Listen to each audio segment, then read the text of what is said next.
بسم اللہ الرحمن الرحیم بسم اللہ الرحمن الرحیم۔ سورۃ التوبہ آیت نمبر 112 کے بعد اعوذ باللہ من الشیطان الرجیم۔ ما کانا نہیں ہے لائق للنبی، یہ واسطے کسی نبی کے، یہ واسطے نبی کریم صلی اللہ علیہ وسلم کے، کسی نبی نہیں بلکہ النبی ہے، جس سے مراد نبی کریم صلی اللہ علیہ وآلہ وسلم ہے۔ ما کانا للنبی نہیں ہے لائق واسطے نبی کریم صلی اللہ علیہ وسلم کے، والذین اور ان لوگوں کے، آمنوا جو ایمان لائے، ان یستغفروا یہ کہ وہ بخشش طلب کریں یا بخشش مانگیں، للمشرکین مشرکوں کے لیے، ولو اور اگرچہ کانو ہوں وہ، اولی والے، قربا قرابت والے، اگرچہ وہ قرابت والے ہی کیوں نہ ہوں، من بعد اس کے، ما جو تبینہ واضح ہو گیا، لہم واسطے ان کے، انہم یہ کہ وہ، اصحاب الجحیم جہنم والے ہیں۔ اصحاب صاحب کی جمع ہے، تو جحیم جہنم، صاحب جہنم یعنی جہنم والے۔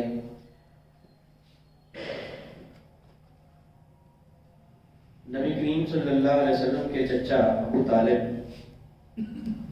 جب موت کا وقت قریب تھا تو نبی کریم صلی اللہ علیہ وسلم نے بڑی کوشش کی، ان کو لا الہ الا اللہ کا کلمہ ان پر پیش کیا کہ آپ کلمہ پڑھ لیں، مسلمان ہو جائیں، لیکن جو ابو جہل اور ایک اور اس کا ساتھی جو کھڑے ہوئے تھے اس کی پینتی کی طرف، وہ ان کی طرف تھا، وہ بار بار ان کو آگ دلا رہے تھے کہ آخر پہ آ کے اپنے باپ دادا کے دین کو کہیں چھوڑ نہ جانا۔ تو آخری کلمات جو انہوں نے بولے اور پھر وہ فوت ہو گئے، انہوں نے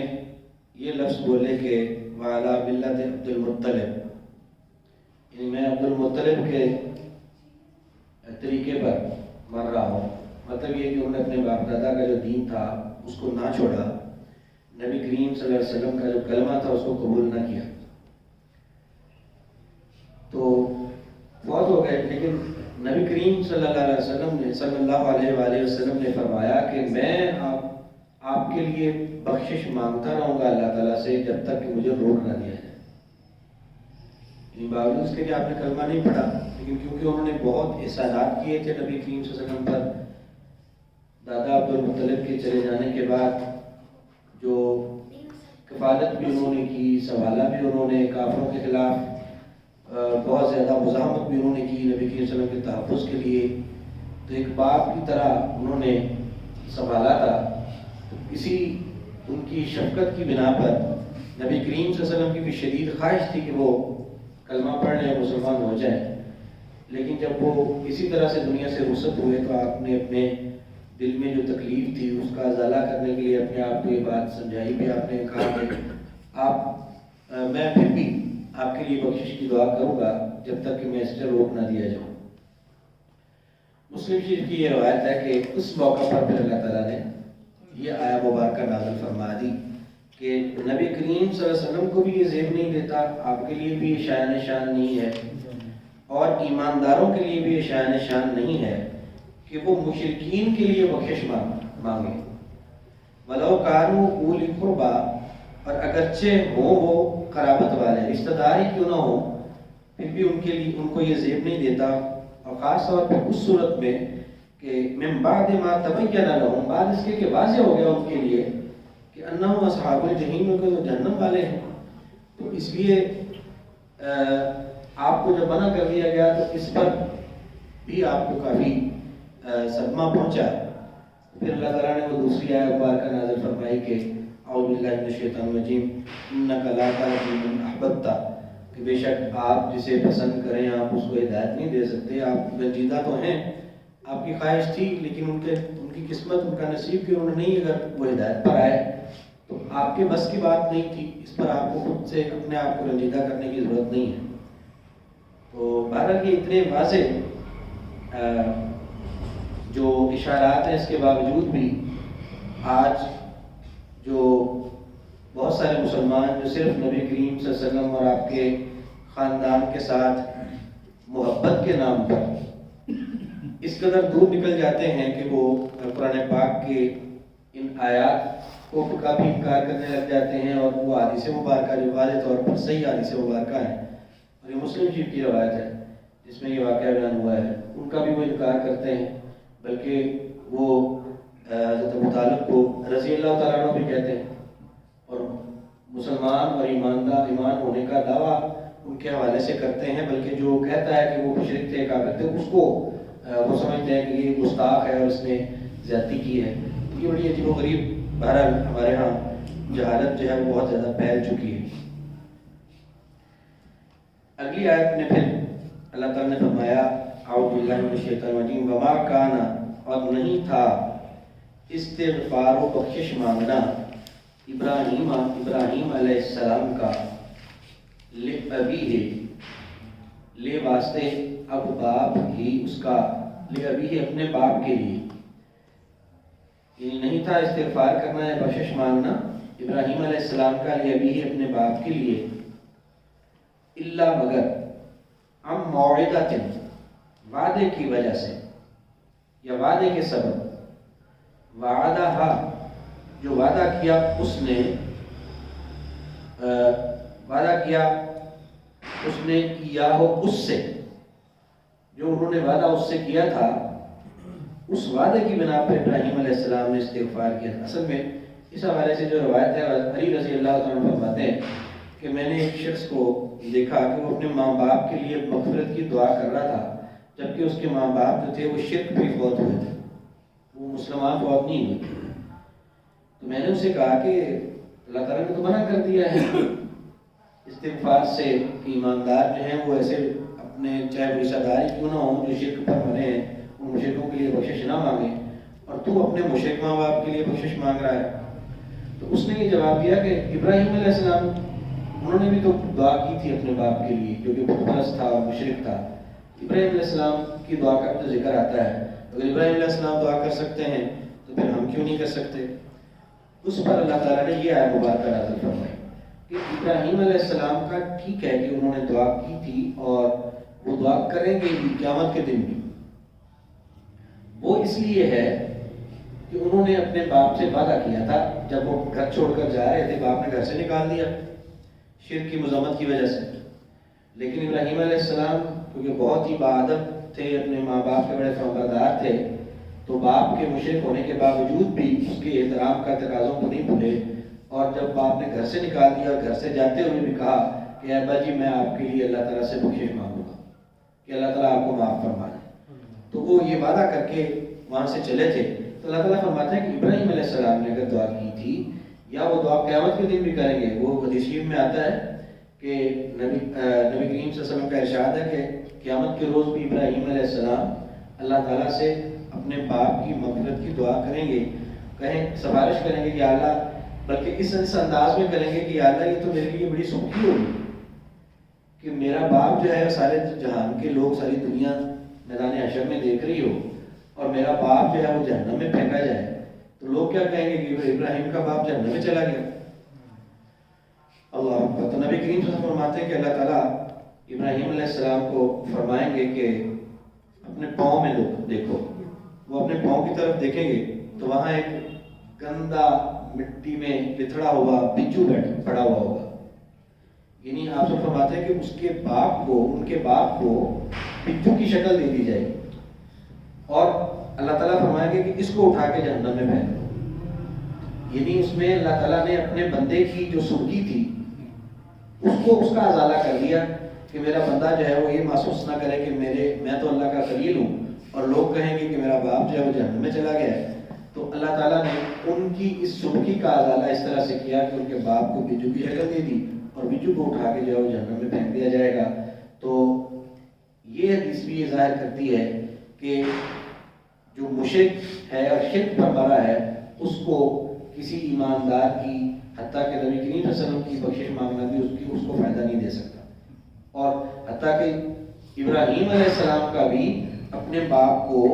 بخشوانے کی کوشش کرنا وہ نہیں بخشوا سکیں گے جو شرک پر مرا ہے. تو یہ بہرحال وہ جو شخص نے علی رضی اللہ عنہ سے جب کہا کہ ابراہیم علیہ السلام نے بھی تو دعا کی تھی، ان کی دعا کا جو ذکر ہے، تو اس پر اللہ تعالیٰ نے آیت نازل فرما دی کہ وہ تو اس لیے تھا کہ انہوں نے وعدہ کیا تھا اس سے. فلما پھر جب تبین لہ واضح ہو جائے گا واسطے اس کے، یا واضح ہو گیا واسطے اس کے، انہو یہ کہ وہ عدو للہ دشمن ہے اللہ کا، تو تبرأ منہ تو وہ بری ذمہ ہو گئے اس سے. یعنی وہ جب ابراہیم علیہ السلام کو بتا دیا گیا کہ وہ تو مشرک ہے اور بات ان پر واضح ہو گئی، تو وہ پھر اپنی دعا سے دستبردار ہو گئے تھے. اور قیامت کے دن بھی جب وہ سنکی والی بات کریں گے تو تب بھی اللہ تعالیٰ جب ان کے باپ کو بیٹو کی شکل دے کے جہنم میں پھینکیں گے تو وہ پھر دوبارہ اپنا مطالبہ دہرائیں گے نہیں، اصرار نہیں کریں گے. تو یہی بات اس شخص کے لیے اللہ تعالیٰ نے آیت مبارکہ میں بھیج کے یہ سمجھا دی کہ وہ ایک وعدے کی بنا پر انہوں نے دعا کی تھی، اور جب ان کو یہ بات سمجھ آ گئی اور بتا دیا گیا کہ یہ تو اللہ کا دشمن ہے، تو وہ بھی اپنے دعوے سے اور اپنی دعا سے دستبردار ہو گئے تھے. تبرأ منہ وہ بری ہو گئے تھے اس سے، یہ بری ذمہ ہو گئے تھے اس سے. اور دعا انہوں نے کیوں کی تھی اور کس لیے انہوں نے جو اتنا اصرار کریں گے وہ اللہ تعالیٰ سے کہ ان بے شک ابراہیم علیہ السلام لأواہ ضرور بڑے نرم دل،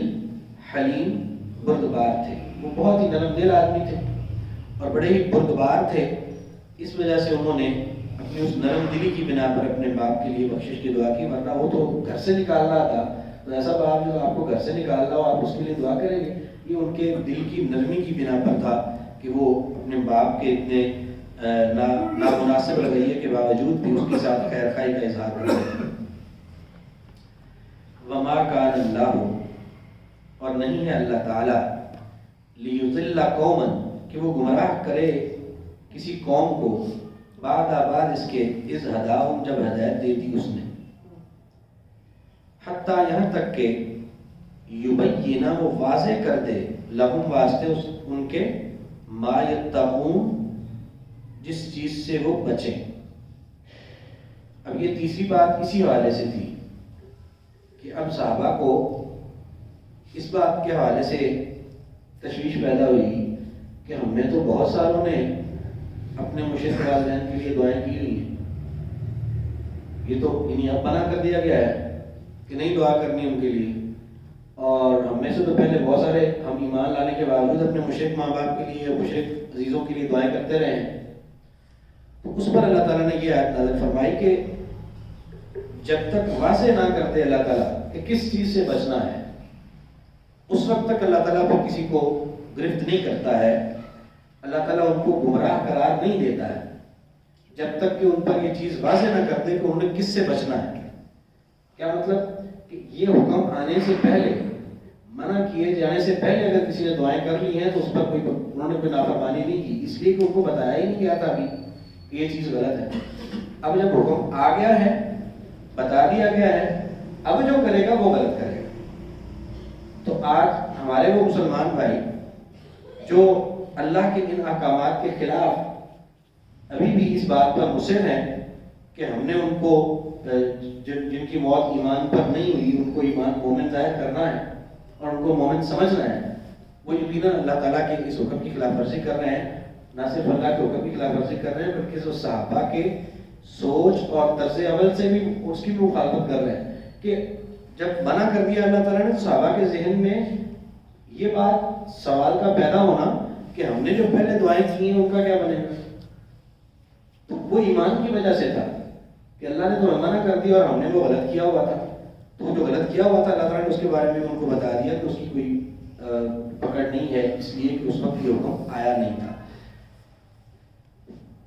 وما کان اللہ، نہیں ہے اللہ تعالیٰ لیضل کہ وہ گمراہ کرے قوم کسی قوم کو، بعد از ہداہم بعد اس کے کہ اس نے ہدایت دی ان کو، حتیٰ یہاں تک کہ یبین وہ بیان فرما دے لہم واسطے ان کے، ما یتقون جس سے وہ بچیں. ان اللہ بے شک اللہ بکل شیء بے ساتھ کل ہر شیء چیز کے ہر چیز کو علیم جاننے والا ہے. ان اللہ بے شک اللہ لہو واسطے اسی کے ہے ملک و بادشاہی السماوات آسمانوں کی والارض اور زمین کی. یحیی و یمیت وہی زندہ کرتا ہے وہی مارتا ہے. وما لکم اور نہیں ہے واسطے تمہارے من دون اللہ اللہ کے علاوہ من ولی کوئی دوست ولا نصیر اور نہ کوئی مددگار. لقد ضرور بے شک تاب اللہ رجوع فرمایا اللہ نے توجہ فرمائی اللہ نے رخ کیا اللہ نے. تابہ کا لفظی معنی ہوتا ہے لوٹنا یا رجوع کرنا اور اس سے مرادی معنی جو ہے وہ توبہ کرنا کیا جاتا ہے. تو لقد تاب اللہ ضرور توجہ فرمائی اللہ نے یا رحمت کی نظر فرمائی اللہ نے علی النبی نبی کریم صلی اللہ علیہ وآلہ وسلم پر والمہاجرین اور مہاجرین پر ہجرت کرنے والوں پر والانصار اور انصار پر الذین وہ لوگ اتبعوہ جنہوں نے پیروی کی اس کی یعنی نبی کریم صلی اللہ علیہ وسلم کی فی ساعت العسرات تنگی کی گھڑی میں. وہ لوگ جو باوجود تنگ اور مشکل حالات کے غزوہ تبوک کے لیے نکلے. ان حالات کی سنگینی پھر بھی میں نے عرض کی تھی. شدید گرمی کا موسم فصل پکی ہوئی کھجوروں کی جو سالانہ فصل تھی وہ کاٹنے کا ٹائم تھا. سال پورا اناج جو پچھلا سٹاک تھا وہ سب ختم ہو چکا تھا. کھانے پینے کو کچھ نہیں تھا. فاقے تھے. اگلی فصل ابھی کاٹنی تھی. سفر بہت لمبا تھا 600 کلومیٹر کا سفر جو کرنا تھا. سواریاں کوئی نہیں تھی. ایک اونٹ کے اگینسٹ ایک اونٹ کے لیے 10 لوگ تھے جنہوں نے وہ ایک اونٹ پہ سوار ہونا تھا. یعنی اتنی سواریاں تھیں. اب ظاہر ہے ایک اونٹ اور 10 آدمی وہ بھی اکٹھے تو بیٹھ نہیں سکتے تھے. اب وہ باری باری بیٹھیں گے چاہے 5-5 منٹ کر کے بیٹھیں چاہے 2-2 کر کے بیٹھیں 3-3 کر کے بیٹھیں جیسے بھی بیٹھنا ہے باری باری فاصلہ طے کرنا تھا. شدید گرمی. باقی ساز و سامان بھی کوئی نہیں. خوراک بھی کم ہے. پانی کی بھی کمی. بہت وہ یعنی ریگستان والا صحرائی سفر اور وہ 600 کلومیٹر کا اور اس قدر یعنی شدید حالات میں اس نکلے تھے. تو اسی وجہ سے منافق بھی نہیں جا سکے اور کچھ ایماندار بھی سستی کر گئے ان حالات کی وجہ سے. اسی لیے وہ سارا معاملہ قصہ ان کا بیان ہو رہا ہے. لیکن جو لوگ ان تنگ حالات کے باوجود نکلے اللہ کے رسول کے ساتھ یہ ان کی اللہ تعالیٰ تعریف فرما رہے ہیں کہ اللہ تعالیٰ نے اپنی خاص نظر رحمت فرمائی نبی کریم صلی اللہ علیہ وسلم پر بھی. اللہ اکبر. اور مہاجرین پر اور انصار پر. کون سے؟ اللہ جینا وہ لوگ اتبعوہ جنہوں نے پیروی کی اس کی فی ساعت العسرات تنگی کی گھڑی میں من بعد اس کے ما جو قادا قریب تھا یزیغ و قلوب یزیغ و ٹیڑے ہو جاتے یا پھر جاتے قلوب و فریق منہم دل ایک فریق کے ان میں سے. یعنی ایسے تنگ حالات تھے کہ ان میں سے یعنی مسلمانوں میں سے ایک گروہ ایسا تھا کہ ان کے تو ایسے ہی دل پھٹنے والے ہو گئے. اتنی مشکل اتنی تنگی تھی اس وقت. ثم پھر تاب علیہم پھر اللہ تعالیٰ نے توجہ فرمائی ان پر. وہ اتنے گھبرا گئے تھے حالات سے پریشان ہو گئے تھے کہ ان کے دل پھٹنے کو آ گیا. لیکن اللہ تعالیٰ نے جب ان پر اپنی نظر رحمت فرمائی تو ان کو حوصلہ ملا. اس سے ان کو تسلی ملی اور وہ ثابت قدمی کے ساتھ رسول اللہ صلی اللہ علیہ وسلم کے ساتھ گئے. انہو بے شک وہ یعنی اللہ تعالیٰ کی ذات بہم ساتھ ان کے رؤوف بڑی نرمی کرنے والا رحیم نہایت رحم کرنے والا ہے. بس کی بڑی ایک بات ہوں. چلیے آج کا سبق دہرانے. اعوذ باللہ من الشیطان الرجیم. ما کان لنبی نہیں ہے لائق للنبی نبی کریم صلی اللہ علیہ وسلم کے لیے والذین اور ان لوگوں کے لیے آمنوا جو ایمان لائے ان یستغفروا کہ وہ بخشش مانگیں للمشرکین مشرکوں کے لیے ولو کانو اگرچہ ہوں وہ اولی قربا قرابت والے یا رشتہ دار من بعد اس کے ما تبینہ جو ظاہر ہو گیا لہم واسطے ان کے انہم یہ کہ وہ اصحاب الجحیم جہنم والے ہیں وما کانا اور نہیں تھا استغفار ابراہیم بخشش مانگنا ابراہیم علیہ السلام کا لأبیہ اپنے باپ کے لیے الا مگر ہم موعدۃ وعدے کی وجہ سے وعدہ کیا اس نے یا اس سے فلما پھر جب تبینہ ظاہر ہو گیا لہو واسطے اس کے انہو یہ کہ وہ عدو للہ دشمن ہے اللہ کا تبرأ منہ تو وہ بری ذمہ ہو گئے اس سے ان ابراہیم بے شک ابراہیم علیہ السلام لأواہ ضرور بہت نرم دل حلیم بردبار تھے وما کان اللہ اور نہیں ہے اللہ تعالیٰ لیضل قوما کہ وہ گمراہ کرے کسی قوم کو بعد اذ ہداہم بعد اس کے کہ ہدایت دی اس نے ان کو حتیٰ یہاں تک کہ یبین وہ واضح کر دے لہم واسطے ان کے ما یتقون جس سے وہ بچیں ان اللہ بے شک اللہ بکل شیء ہر چیز کو علیم جاننے والا ہے ان اللہ بے شک اللہ لہو واسطے اسی کے ہے ملک السماوات بادشاہی آسمانوں کی والارض اور زمین کی یحیی وہی زندہ کرتا ہے ویمیت اور وہی مارتا ہے وما لکم اور نہیں ہے تمہارے لیے من دون اللہ اللہ کے علاوہ من ولی کوئی دوست ولا نصیر اور نہ کوئی مددگار لقد ضرور بے شک تاب اللہ توجہ فرمائی اللہ نے علی النبی کے نبی کریم صلی اللہ علیہ وآلہ وسلم پر والمہاجرین اور مہاجرین پر والانصار اور انصار پر الذین وہ لوگ اتبعوہ جنہوں نے پیروی کی اس کی فی ساعات العسرۃ تنگی کی گھڑی میں من بعد اس کے ما جو قادہ کریم تھا یزیغو ٹیڑے ہو جاتے قلوب فریق دل ایک گروہ کے منہم ان میں سے ثم تاب علیہم پھر توجہ فرمائی ان پر انہو بے شک وہ بہم ساتھ ان کے رؤوف بڑی نرمی کرنے والا رحیم نہایت رحم کرنے والا